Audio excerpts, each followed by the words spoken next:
જે જ્ઞાતિમાં પરમ પૂજ્ય બજરંગદાસ બાપા જેવા સંત જન્મ્યા હોય એ જ્ઞાતિને અન્નદાન વિશે ના કહેવું પડે.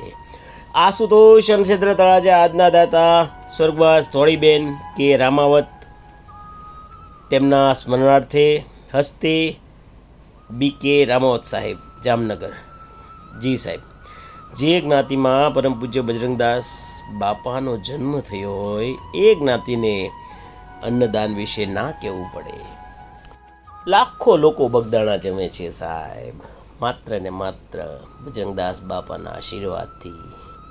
અને રોડપતિથી લઈને કરોડપતિ સુધીના કામ કરી દે છે બાપા સાહેબ. પણ શ્રદ્ધાથી આવવું જોઈએ. શ્રદ્ધાથી જે આવે એના બધા જ કામ પૂરા થાય છે.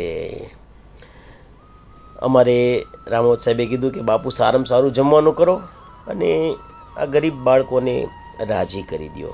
સાહેબ, એના સ્માઇલ જોઈને આપ સમજી શકો છો કે આ કુંવારિકા કેવી રાજી થઈ છે. સાહેબ, આપણા દીકરા દીકરીને તો જમાડીએ શેરીના સોસાયટીના, તો એ ખાલી જમાડીએ સાહેબ, એનું પુણ્ય મળે. પણ આ લોકોને જમાડીએ ને તો પુણ્ય મળે. કેમ કે વ્યક્તિ ફરે એમ વસ્તુનું મૂલ્ય ફરી જાય છે.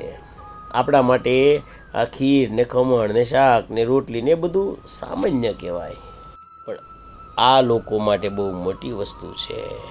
મેં અગાઉ પણ કીધું એમ, વ્યક્તિ ફરે એમ વસ્તુનું મૂલ્ય ફરી જાય. જો ભગવાને કૃપા કરી હોય તો આવા કામ ક્યારેક કરજો. એમ કહેવાય છે કે દરિદ્રને ખીર જમાડીએ એટલે આપણા કુળમાં કોઈથી દરિદ્ર યોગ ન આવે. પણ આ બધાને સમજાતું નથી. જેને શ્રદ્ધા હોય એમને સમજાય છે. આપ પણ જો સત્કર્મ કરવા માગતા હોય તો ઉપર અમારો મોબાઈલ નંબર છે. ફરીવાર રામાવત સાહેબનો ખૂબ ખૂબ આભાર આટલું સુંદર કાર્ય કરવા માટે. આશુતોષ શમશેદ્ર તળાજા.